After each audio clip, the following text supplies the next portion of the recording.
Halo kawan-kawan, nama saya Julius Cendi Putra Giawa dari Universitas Kunyadi Medan, jurusan Sistem Informasi semester 4. Nah, di video kali ini kita akan membahas IT Risk Management. Nah, di dalam IT Risk Management ini kita akan membahas yaitu satu, konsep manajemen risiko. Yang kedua, tata kelola manajemen risiko. Yang ketiga, risiko dan ketidakpastian. Yang keempat, analisis bisnis dan risiko. Yang kelima, sistem SCLD. Yang keenam, keamanan sistem. Nah, mari kita akan saksikan pembahasan selanjutnya.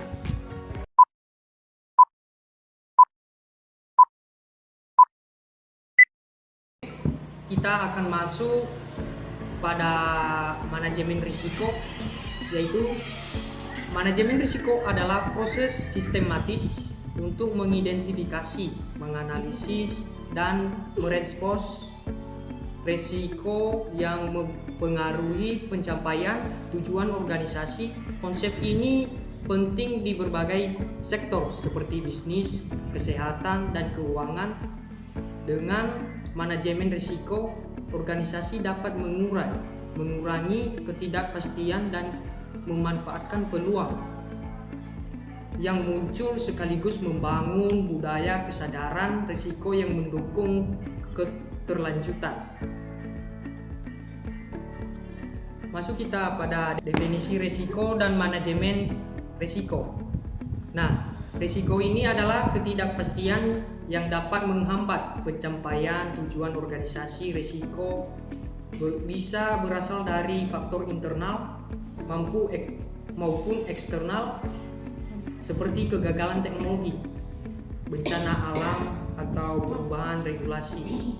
Sedangkan manajemen risiko adalah pendekatan sistematis untuk mengidentifikasi, menganalisis, dan mengendalikan risiko agar tidak mengganggu tujuan organisasi.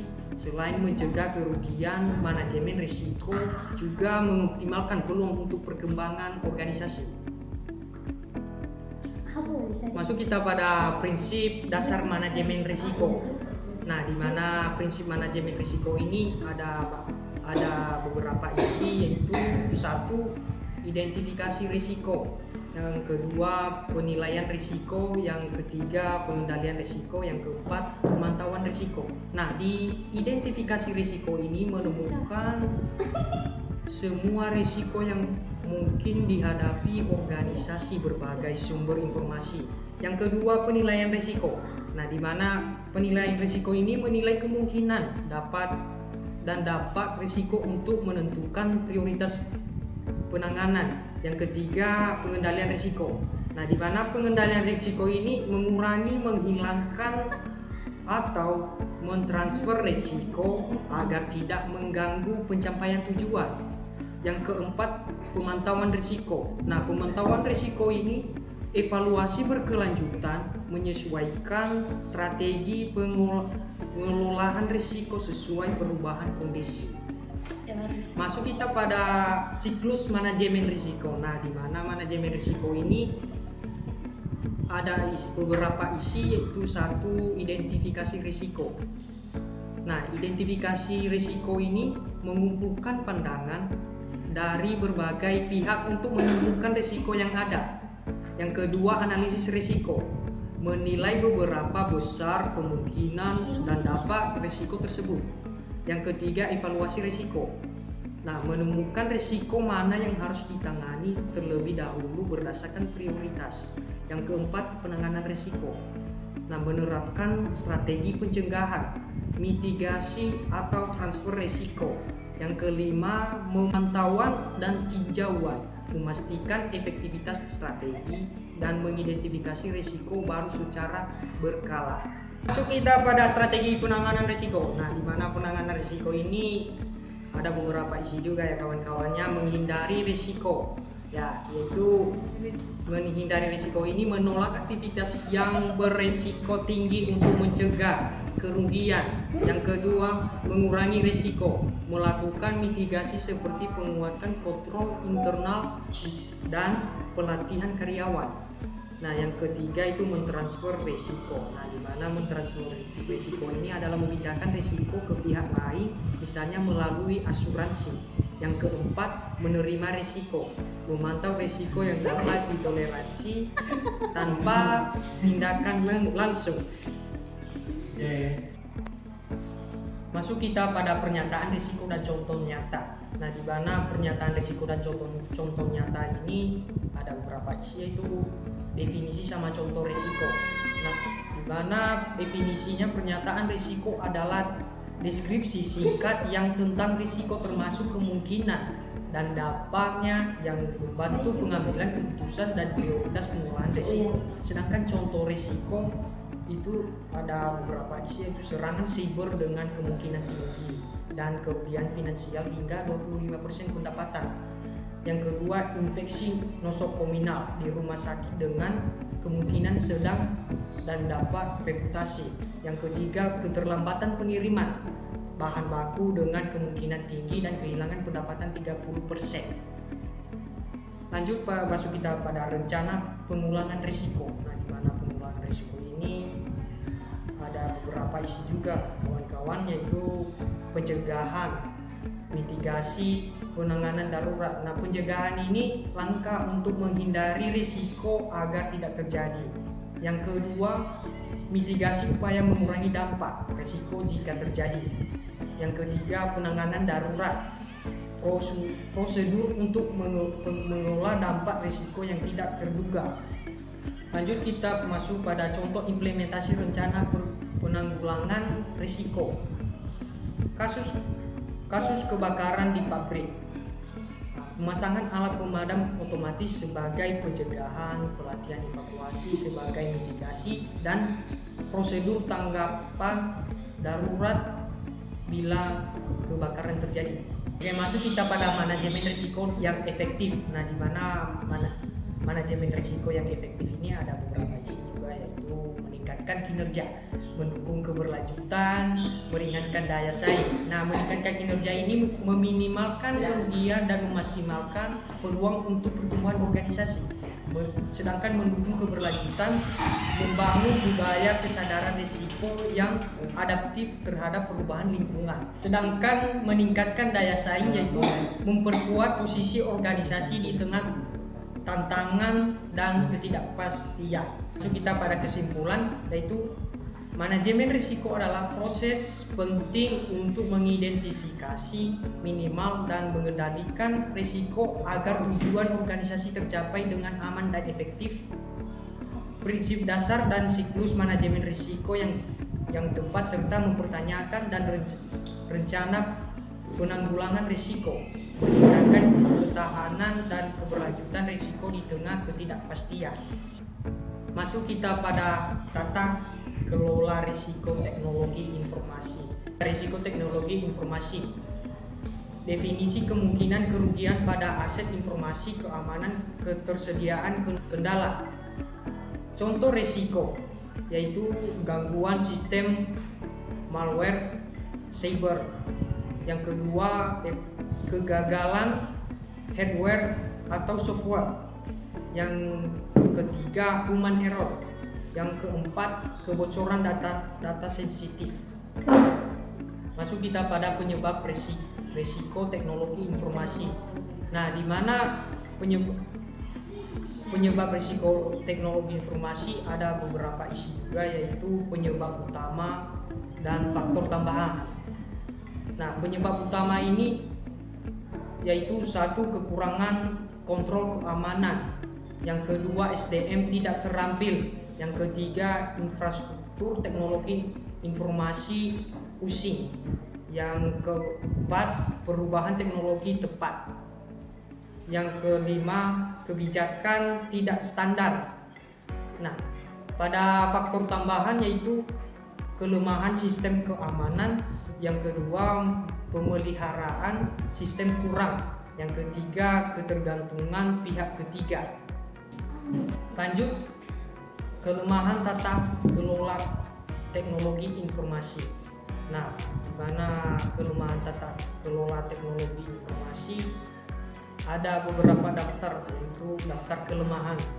Nah, daftar kelemahan ini yaitu minim komitmen manajemen integrasi teknologi informasi berbasis teknologi informasi bisnis lemah. Yang ketiga, tidak ada kebijakan konsisten. Yang keempat, monitoring dan audit kurang.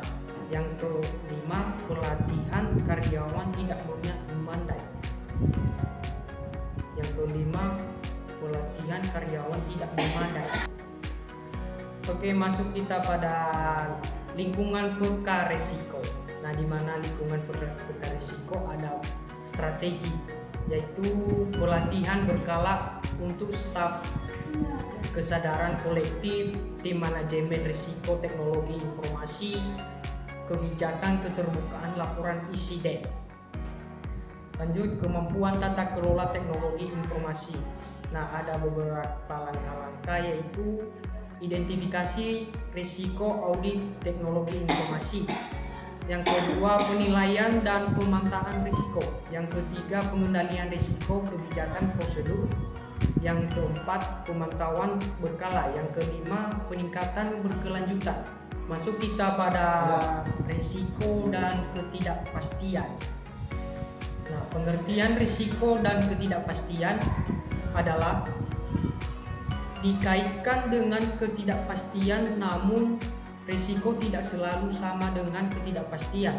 Perbedaan antara risiko dan ketidakpastian menurut Speckman pada tahun 2004 dalam Serliwati 2016 adalah risiko diartikan sebagai probabilitas kerugian dari suatu kejadian, sedangkan ketidakpastian dinyatakan sebagai gangguan dengan exogenous disturbance.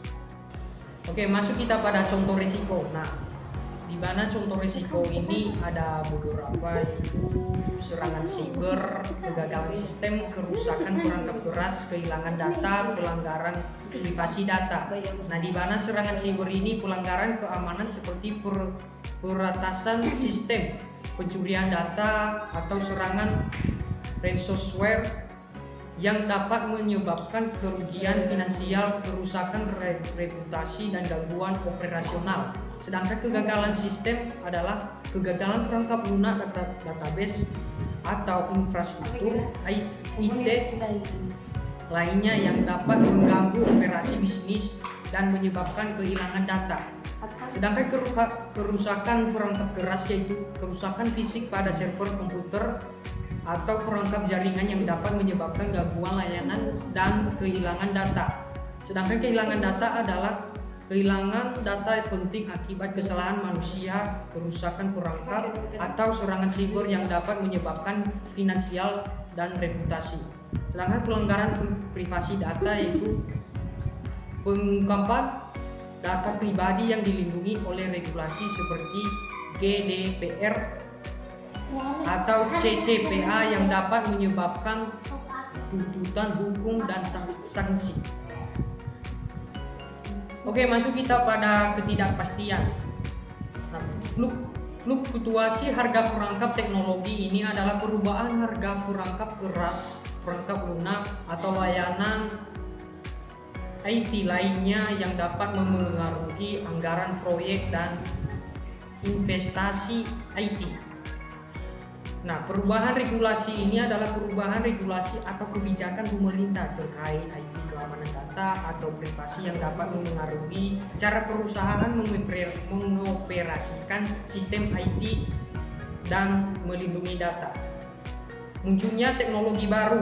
Nah, yaitu munculnya teknologi baru seperti AI, blockchain, atau cloud computing yang dapat mengubah landscape industri IT dan membuat sistem yang ada menjadi pusing.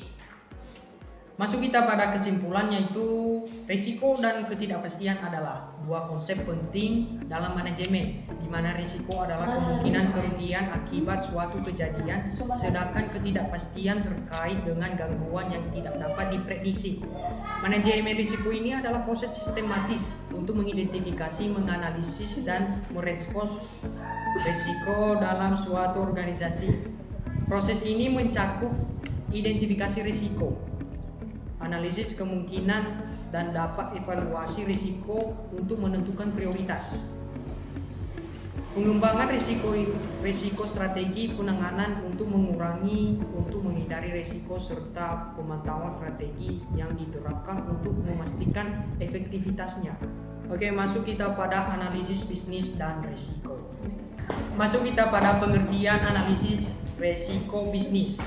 Analisis risiko adalah cara untuk mengidentifikasi dan mengatasi masalah yang dapat membahayakan proyek atau inisiatif bisnis yang signifikan. Meskipun demikian, konsep ini juga dapat diterapkan pada proyek-proyek non bisnis seperti perencanaan acara atau bahkan pembelian rumah. Untuk melakukan analisis risiko, langkah pertama yang perlu dilakukan adalah mengidentifikasi proses ancaman yang mungkin dihadapi. Selanjutnya, Anda perlu memperkirakan beberapa mungkin konsekuensi dari ancaman tersebut agar terjadi, serta seberapa buruk dampaknya jika benar-benar terjadi.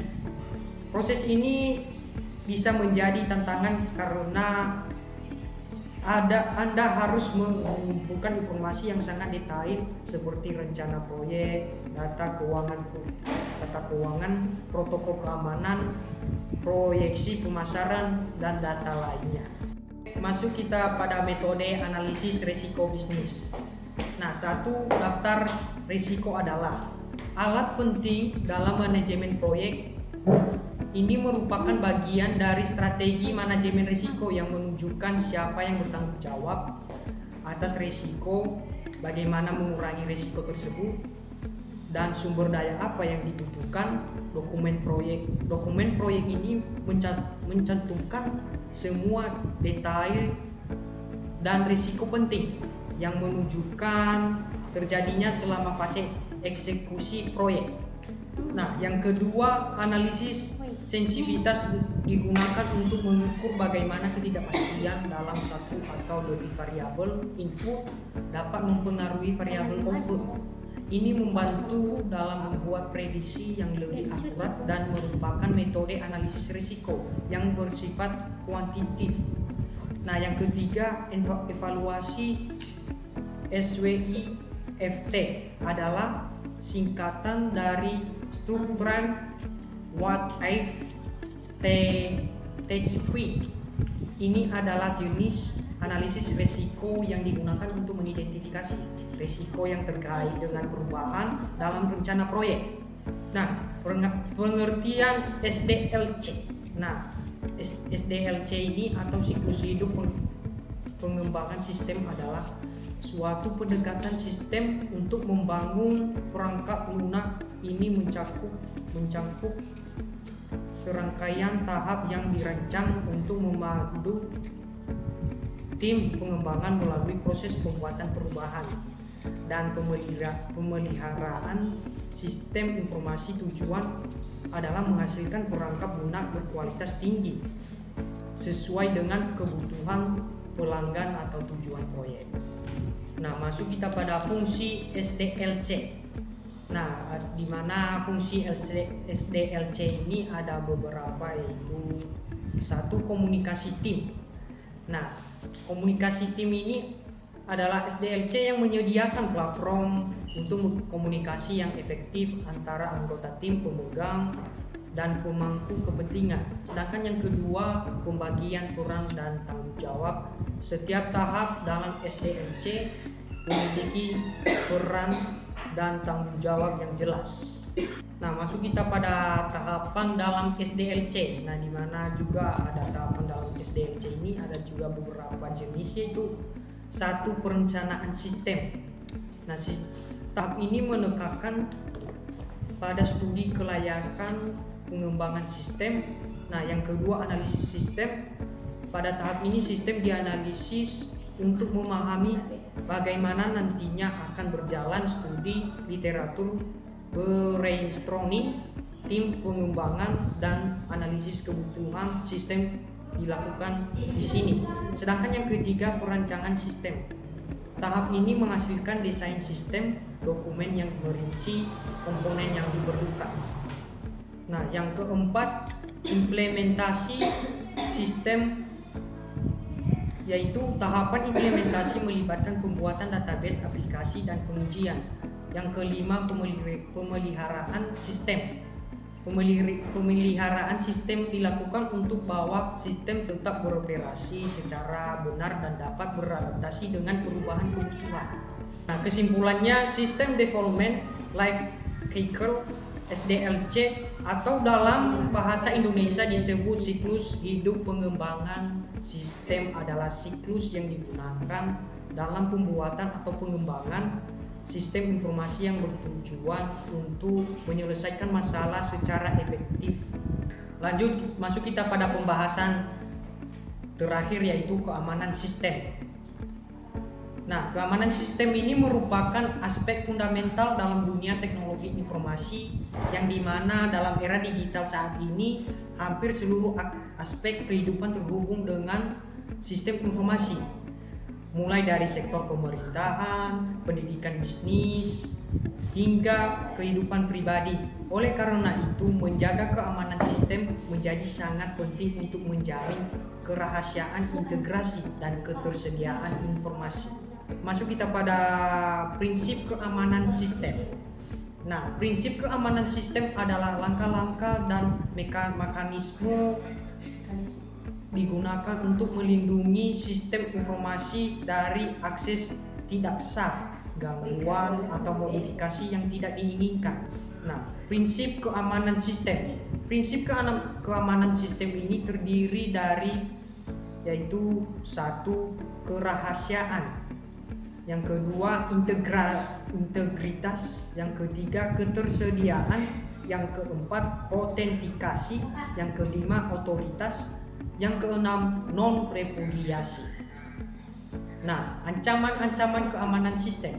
Ancaman-ancaman keamanan sistem adalah segala bentuk potensi cahaya yang dapat merusak, mencuri, atau mengganggu integrasi dan operasi sistem informasi.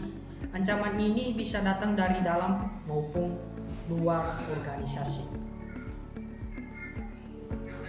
Ancaman keamanan sistem ini ada beberapa jenis juga, yaitu satu, malware. Yang kedua, serangan phishing.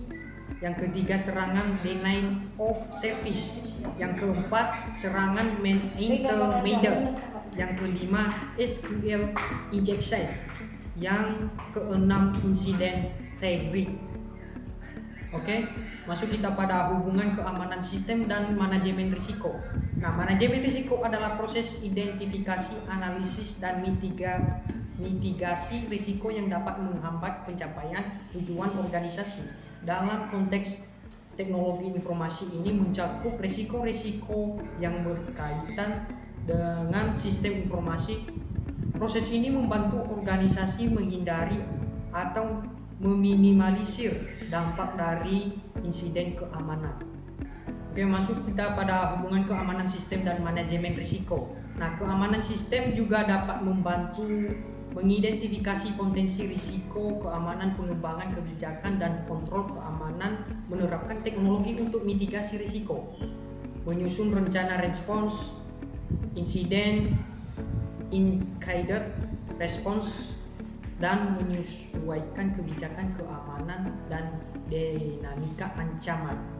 Baik, sekian saja materi yang saya sampaikan saat ini. Sekian dan terima kasih.